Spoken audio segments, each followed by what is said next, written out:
Deve finalmente sair do papel o projeto de duplicação da rua Deputado Antônio do Vieira Federal, é conhecida pelas longas filas e congestionamentos. Devem ficar mais caras as multas para os motoristas em todo o país. O reajuste passa a valer a partir de novembro desse ano. E ainda teve início hoje a audiência pública do edital de concessão do aeroporto Hercílio Luz. O lance mínimo é de 329 milhões de reais. No futebol, a expectativa para a grande decisão do catarinense neste domingo. O Joinville aposta no retrospecto para ser campeão. E a Chape, mesmo podendo perder por 1-0, quer levar o título com uma vitória diante da torcida. O Band Cidade desta sexta-feira já está no ar.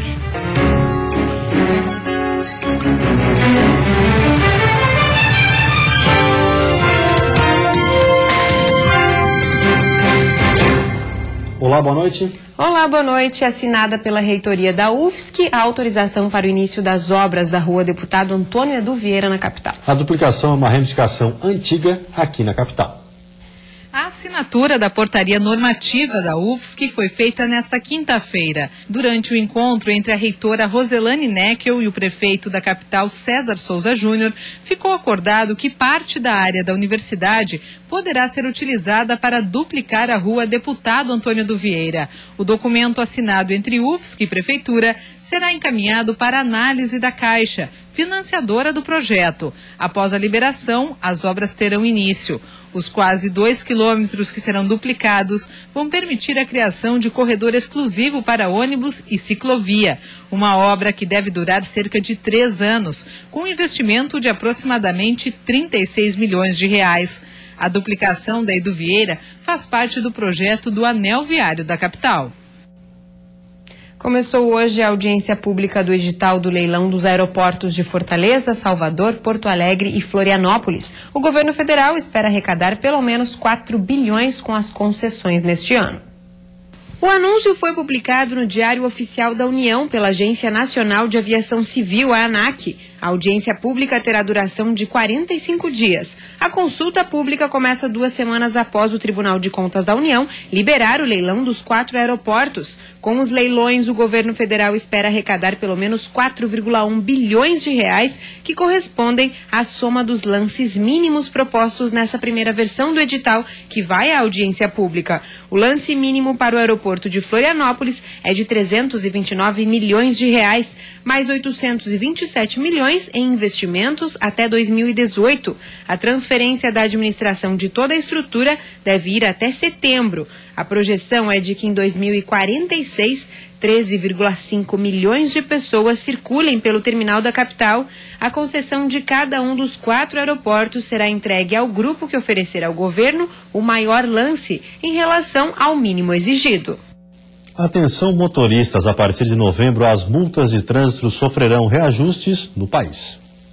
O valor das infrações de trânsito vão ficar entre 53,2% a 66,12% mais caras. O aumento aprovado pelo Congresso Nacional entra em vigor a partir de novembro. A infração mais barata vai passar de R$ 53,20 para R$ 88,38 e a mais cara de R$ 191,54 para R$ 293,47. A mudança está na lei sancionada pela presidente Dilma Rousseff e publicada ontem no Diário Oficial da União. Além da atualização das multas, o texto altera o limite de velocidade e inclui no Código Brasileiro de Trânsito a infração pelo uso de celular, considerada agora conduta gravíssima.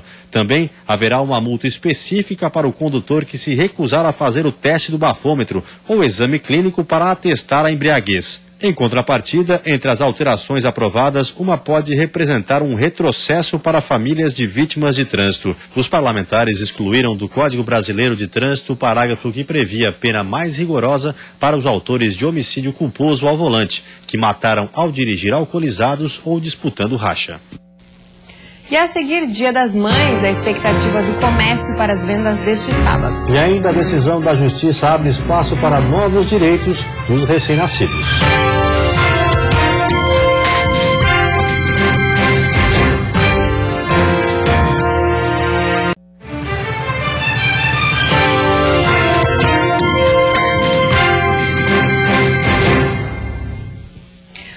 Faltando pouco para o Dia das Mães, a expectativa do comércio é de que as vendas se aqueçam neste sábado. Mesmo com a intenção de gastar menos do que no ano passado, a maioria dos consumidores admite que não deixará a data passar em branco, seja com um presente ou com um almoço especial para as mães.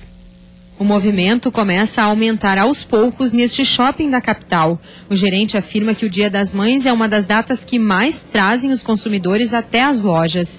E a expectativa por aqui é positiva e é esperado um aumento de 13% nas vendas com relação ao ano passado. Nos preparamos e criamos várias estratégias, né? Um retrospecto dos resultados que a gente teve desde o início do ano.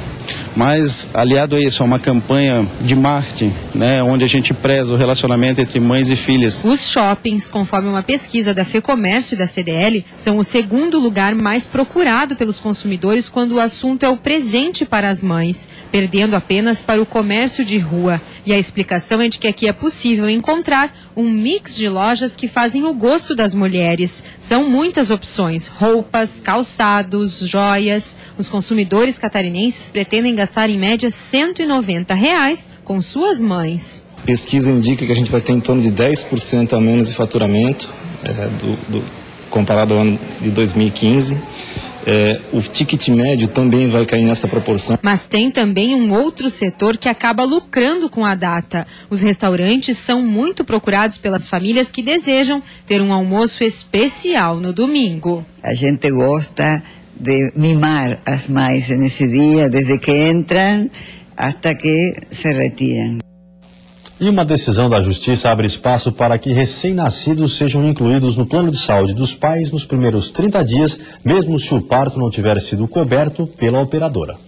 Valentina, 2 anos e meio de vida. Sobreviver a um parto prematuro foi apenas uma das vitórias conquistadas ao lado de Andréia. A nova vida de mãe começou com uma briga nos tribunais. Durante a minha gestação eu tive uma intercorrência e aí eu procurei um hospital que não era credenciado pelo plano. Lembrando que assim, né, não ia ser neste hospital que eu procurei que eu ia ter o parto. Mas, chegando lá, eu vivi uma situação de emergência, onde eu entrei em trabalho de parto. E eu só fui sair de lá mesmo depois de 97 dias de internação da minha filha. A dívida com o hospital, perto de R$500 mil, só foi paga pelo convênio depois de uma ação judicial. O caminho poderia ser bem mais longo. Mas uma posição inédita do Superior Tribunal de Justiça abre um precedente importante para julgamentos futuros de processos semelhantes. A decisão é sobre um caso ocorrido na cidade de Belo Horizonte, Minas Gerais, em 2007. Na época, uma grávida fez um parto fora da cobertura do convênio médico. Mas o bebê teve complicações sérias e precisou ficar internado. Ao final, a operadora não quis arcar com esses custos da criança. A família entrou na justiça. E agora, em última instância, os juízes do STJ entenderam que a empresa deveria sim ter pago todo o tratamento. O argumento se baseia na lei do setor que garante a transferência automática da cobertura assistencial da mãe para o bebê nos primeiros 30 dias logo após o nascimento. A partir de agora, o benefício também pode ser concedido mesmo se houver período de carência para a gravidez. Esse é o precedente mais importante. A mãe, no prazo de carência de 300 dias, tem direito a ter cobertura no atendimento médico se surgir uma situação de urgência para ela ou para o bebê, assim como se surgir uma situação de urgência para ela em hospital não credenciado. E a seguir tem futebol, a expectativa para a grande decisão do catarinense neste domingo. E o Verdão do Oeste quer levar o título com vitória na Arena Condá.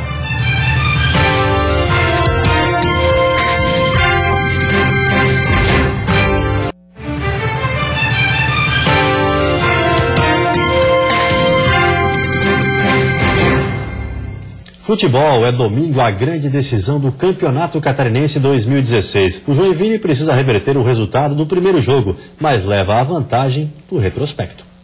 Vencer por 2 gols de diferença. Essa é a tarefa do Joinville nesse domingo na Arena Condá. Depois de perder em casa por 1-0, o Jack precisa superar a vantagem da Chape, que pode até perder por 1 gol, que mesmo assim leva o título. Mas olhando o retrospecto recente do Jack na Arena Condá, um resultado com diferença de 2 gols não é nada impossível.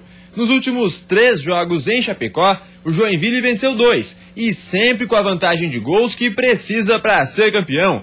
Há menos de um mês, o Jack foi na Arena Condá e venceu a Chape por 3-1. Era a penúltima rodada do estadual e com gols dos zagueiros Rafael Donato e Bruno Aguiar, o Joinville não tomou conhecimento da Chapecoense. Voltando um pouco mais no tempo, no Catarinense do ano passado, outra vitória do Jack na Arena Condá e também por 2 gols de diferença. Thiago Luiz e Wellington Júnior fizeram a festa fora de casa. Naquela época, o Jack também era comandado por Emerson Maria. No retrospecto geral, Chape e Jack se enfrentaram 158 vezes e o Joinville tem a vantagem. Foram 62 vitórias do time do norte do estado, 56 empates e 40 vitórias do Verdão do Oeste. Em números de gols marcados, o Jack também leva melhor. Foram 217 bolas na rede da Chape, contra 166 no gol do Jack. Motivos não faltam para o torcedor do Coelho acreditar na força do seu time.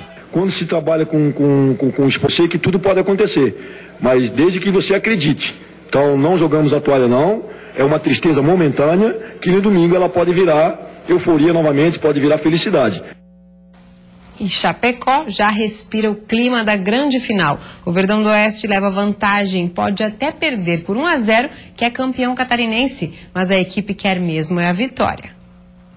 A vantagem conquistada dentro de campo é importante. 1-0 da Chape em cima do Jack lá na Arena Joinville faz com que o Verdão possa perder por até 1-0, que fica com um caneco. Só que a Chape vai para a grande decisão para vencer. Kleber Santana fala que entrar em campo com o regulamento debaixo do braço é perigoso. A gente tem que pensar em fazer um outro grande jogo, a gente tem que pensar na vitória.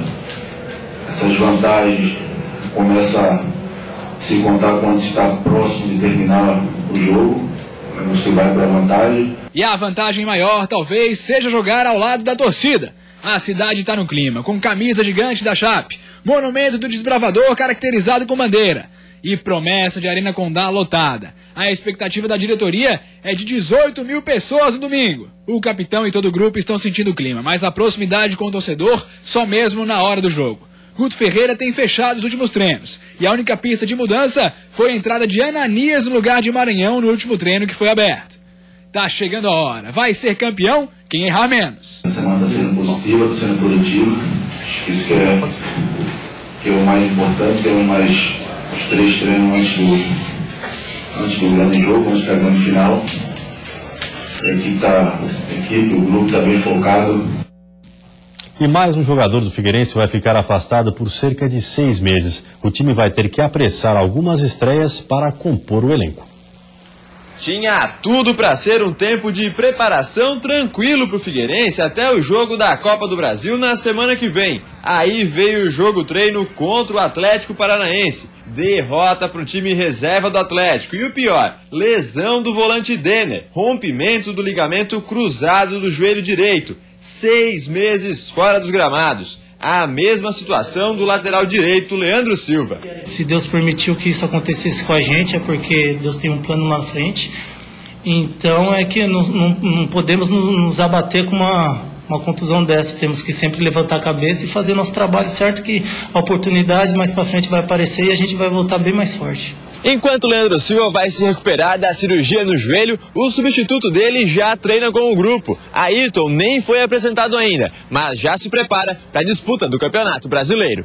E o Leandro sabe que o Brasileirão para ele só nas rodadas finais. Então o que resta é torcer pelos companheiros. Tenho a desejar felicidade que eles possam ajudar o Figueirense a conseguir os seus objetivos. Então vai ser uma rivalidade sadia quando eu voltar, sim, se ele não tiver também, com os outros, o Bruno e o Jefferson também, que são um jogador de qualidade.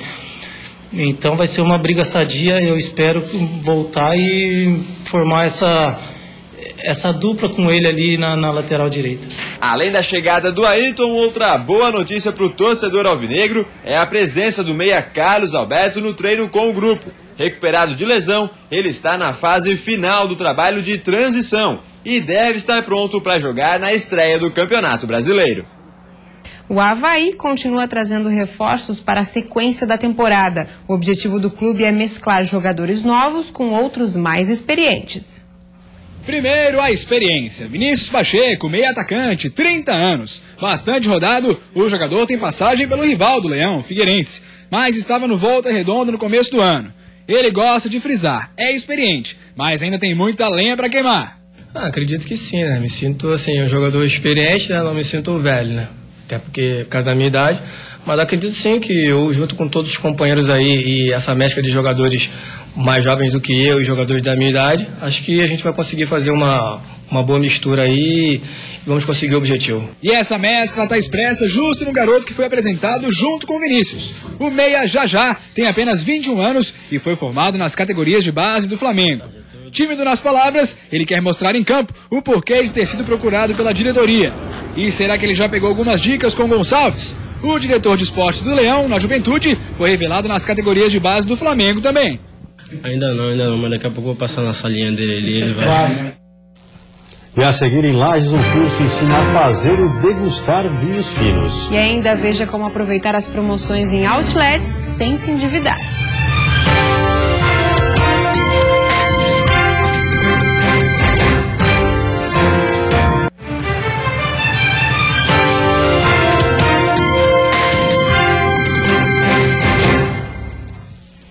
As chamadas outlets são sinônimo de variedade e de promoções. Uma dica de economia para quem não quer deixar de fazer aquelas comprinhas, mas ao mesmo tempo não quer se endividar. Mas será que estes eventos valem a pena? Veja dicas na reportagem. Uma feira com preços abaixo de mercado e produtos com até 70% de desconto. Assim fica difícil resistir às compras. Aproveitar a promoção, os preços estão muito ótimos e estamos gostando bastante. Estou dando uma olhadinha, estou vendo se eu encontro alguma coisa que eu queira. Nessa crise tem que ser assim, né? Mas nesse caso o consumidor pode ter razão. Esta consultora em finanças pessoais lembra que em tempos de dificuldade financeira, as liquidações podem se transformar em oportunidade. Claro, se o consumo não extrapolar as contas do mês e for realmente necessário. Minha recomendação é primeiro fazer uma lista das coisas que eu preciso. Abre aquele guarda-roupa, vê o que realmente tu precisa, faz aquela lista e, se puder, leva em dinheiro.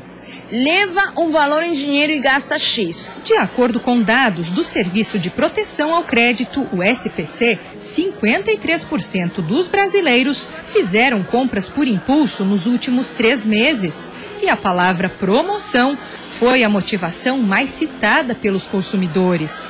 Com o preço sendo determinante, a dica então é negociar. Quem souber convencer tem mais chances de conquistar a clientela. Bastante opção de valores, de gostos, enfim, tem opção para agradar todo mundo. Tudo para facilitar. E as botas que estavam com 359 já estão 179. Tem bastante novidade, tem mistura de coleção nova, tem mistura dos grandes sucessos, então tá bem legal. Eventos coletivos também podem ser rentáveis para quem compra e vende. As chamadas outlets oferecem marcas famosas com preços que não se encontram nas lojas. Nesta aqui no centro da capital, são esperados mais de 15 mil visitantes. E a expectativa é fechar R$1,5 milhão em negócios. A gente exige que os clientes que participam conosco realmente aplicam o preço de desconto, né? Para que o cliente final venha e realmente se sinta confortável para comprar esse tipo de mercadoria. Não seja enganado, né? Por aqui vale até procurar presentes que se encaixem neste Dia das Mães. A 13ª edição do Santa Catarina Fashion Outlet vai até domingo. E quem passar pelos 70 estandes de quebra ainda vai estar fazendo bem. Os ingressos custam R$8, mas podem ser trocados por uma entrada beneficente. 1 quilo de alimento não perecível por pessoa. Sábado de instabilidade em todas as regiões do estado. Na Serra e Sul, o dia começa com chuva. Ao longo da tarde podem ocorrer aberturas de sol e à noite pode voltar a chover. As máximas não passam dos 15 e 19 graus. No Vale do Itajaí e na Grande Florianópolis, dia de muita nebulosidade e possibilidade de pancadas de chuva a qualquer hora. Máximas de 20 e 22 graus. No oeste, o sol aparece durante a tarde, intercalando com nebulosidade e chuva, máxima de 23. Já no litoral norte, tempo instável e termômetros registrando até 23 graus. Já pensou em aprender a fazer vinho? Em Lages, um curso desenvolvido pela UDESC está ensinando como elaborar e degustar vinhos finos. O setor está em crescimento constante e só na Serra Catarinense já movimenta por ano 200 milhões de reais. A Serra Catarinense se destaca quando o assunto é vinhos finos. Por aqui, 35 vinícolas de altitude cultivam mais de 600 hectares de vinhedos. Com uma produção superior a 1 milhão de garrafas, o setor movimenta a economia da região e emprega mais de 2.000 pessoas. A produção vitivinífera vem se desenvolvendo rápido. A qualidade dos vinhos e as belezas encontradas nas vinícolas são ingredientes que estão ajudando no crescimento do enoturismo. E foi pensando em desenvolver esse setor e atrair ainda mais adeptos aos vinhos finos que um curso foi desenvolvido na UDESC em Lages. Aqui os participantes estão aprendendo desde a forma da elaboração de um vinho fino até como degustá-lo. Então a gente buscou montar esse curso no primeiro momento da parte de elaboração, onde o aluno pôde ter um conhecimento teórico, né, da elaboração de vinhos e depois botar a mão na massa. Nós fizemos um curso onde conseguiu uvas com vinícolas parceiras da região e aí realizamos à tarde, né, a elaboração dos vinhos. E hoje, nesse segundo momento, estamos realizando a parte de degustação, onde pela manhã nós nos reunimos com os alunos falando de técnicas básicas de degustação de vinhos, análise sensorial, e à tarde, né, a gente vai ter uma degustação guiada. Tudo isso foi repassado durante 2 dias de curso. Na teoria e na prática, os participantes puderam conhecer um pouco mais dessa bebida que vem conquistando paladares. A Catari veio fazer o curso para agregar conhecimento ao seu profissional. Ela trabalha em uma vinícola em São Joaquim, uma das maiores produtoras de vinho da região serrana. Está sendo bem importante porque, além de adquirir conhecimento, está agregando valor e a gente consegue também ver que na região tem profissionais bem qualificados que possam passar isso para a gente. Mas o curso é para qualquer público, desde os que mal sabem segurar uma taça até os que já compreendem as inúmeras nuances de cada tipo de uva. São conhecimentos técnicos que fazem enxergar a vinicultura com outro olhar. Para esse pesquisador, essa é uma atividade que só tem a crescer. Hoje, 7 de cada 10 garrafas de vinho consumidas no Brasil vêm da Argentina ou do Chile. E a aposta é que esse cenário comece a mudar, já que o vinho produzido aqui vem se destacando em várias partes do mundo. Então ela vem fomentar não só a região, mas todo um crescimento, né, econômico, enfim, né, que a elaboração de uvas e de vinhos te propicia. E antes de encerrarmos, vamos ver como está o trânsito ao vivo aqui na capital. Você vê imagens das pontes que fazem a ligação entre a ilha e o continente. Movimento intenso e bastante lento para quem deixa a ilha de Santa Catarina. Na Grande Florianópolis faz 20 graus neste momento. E você fica agora com o Jornal da Band. Um ótimo final de semana a todos e até segunda-feira. Bom fim de semana, até segunda.